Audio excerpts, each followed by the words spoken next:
உறவுகளுக்கு என் இனிய இரவு வணக்கம். இந்த நிகழ்வை ஏற்பாடு செய்த நாம் தமிழர் உறவுகளுக்கு அனைவருக்கும் என் புரட்சிகர வாழ்த்துக்கள்.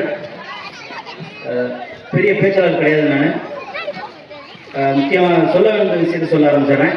நாங்கள் உங்களுக்கு சொல்லக்கூடிய கருத்துக்கள் எதுவுமே உங்களுக்கு பெருசாக நினைக்கிறேன், இல்லை உங்களுக்கு தேவையில்லைன்னு நினைக்கிறீங்க அப்படின்னு நான் மதிப்பிடுறேன். ஏன் அப்படின்னா, உங்களுக்கு இந்த போராட்டம் ஆர்ப்பாட்டம் பண்ணி இந்த மக்களுக்கு கேஸ் வாங்கி இந்த மாதிரி பண்ணுறதுல உங்களுக்கு விருப்பம் இல்லை.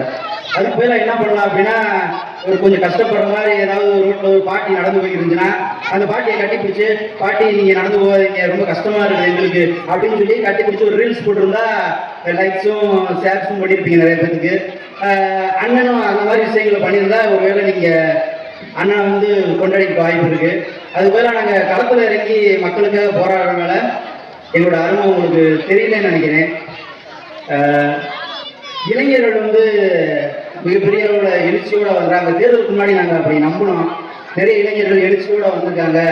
உறுதியாக இருந்ததோ மாற்றம் மிகப்பெரிய அளவில் இருக்கும். அது நாம் தமிழர் கட்சி ஆட்சி கொண்டு போய் சேர்ப்போம் அப்படிங்கிற அளவுக்கான நாங்கள் பெரிய ஒரு நம்பிக்கையோடு இருந்தோம்.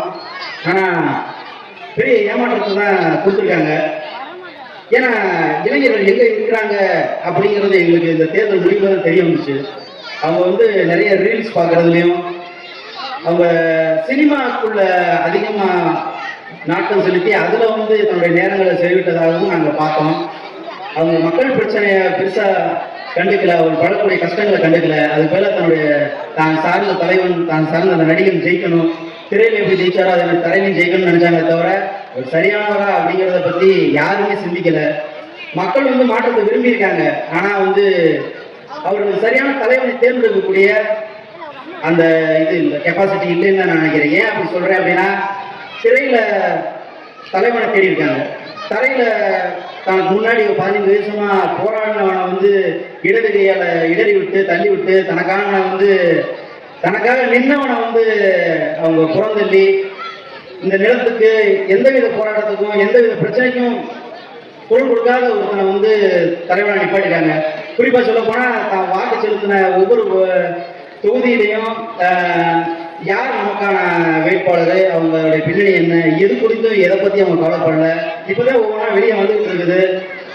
சரி, மக்கள் இந்த தேர்தலில் நான் பார்த்தது என்ன அப்படின்னா, ஒரு விஷயம் நடந்தது. என்ன எனக்கு பிடிச்சமான ஒரு விஷயம் அப்படின்னா, எவ்வளோதான் காசு கொடுத்தாலும் அந்த சின்னங்களை மாற்றி வாக்கு செலுத்தி ஒருத்தரை வெற்றி வைக்க முடியும். அதாவது இனிமேல் காசு கொடுத்தா வெற்றி வர முடியாது, பெரிய அளவில் வெற்றி வர முடியாது அப்படிங்கிற ஒரு தோற்றத்தை உருவாக்கியிருக்காங்க. அது வாழ்த்துக்கள் பாராட்டக்கூடிய ஒரு விஷயம்தான். நாங்கள் இந்த தேர்தலை ரொம்ப எதிர்பார்த்தோம். அது மனசுக்கு இன்னும் பாரமாக தான் எங்களுக்கு இருக்கு. இருந்தாலும் நாங்கள் மிகப்பெரிய ஒரு உத்வேகத்தோட செயல்பட மறுபடியும் முயற்சி பண்ணிட்டு இருக்கோம். என் மக்கள் ஒன்று புரிஞ்சுக்கணும், தனக்கான தலைவனை தேர்ந்தெடுக்காத நல்ல தலைவனை இனம் தேர்ந்தெடுத்துச்சு அப்படின்னா அந்த இனம் வாழும் வளரும். இல்லை அப்படின்னா அந்த இனம் இருந்த தளம் தெரியாமல் அழியும். இந்த நிலம் மட்டும்தான் நமக்கு இருக்கு. அந்த நிலத்தை நம்ம உறுதியாக நம்ம காப்பாற்றிக்கணும். தொடர்ச்சியாக நீங்கள் அடுத்து தனுசு வருவார், இவர் ஒரு 5 வருஷம் ஆட்சி செய்யலை அப்படின்னா நீங்கள் என்ன பண்ண போறீங்க? அடுத்து அடுத்து தனுசு வர போறாரு, அவருக்கு எது வாக்கு செலுத்த நீங்கள் எதுவும் தயாராக இருக்க போறீங்களா? இப்படி ஒவ்வொரு தேர்தலையும் ஒருத்தர் வந்துட்டு தான் இருப்பாங்க. உங்களுக்கான தலைவன், உங்களுக்காக நிற்கிறவர் யாரு அப்படிங்கிறத முதல்ல நீங்க கண்டுணருங்க. இல்லை அப்படின்னா இந்த இனத்துக்கு விடிவு கிடையாது, அழிவு தான் மிஞ்சும். நன்றி. நாம் தமிழர்.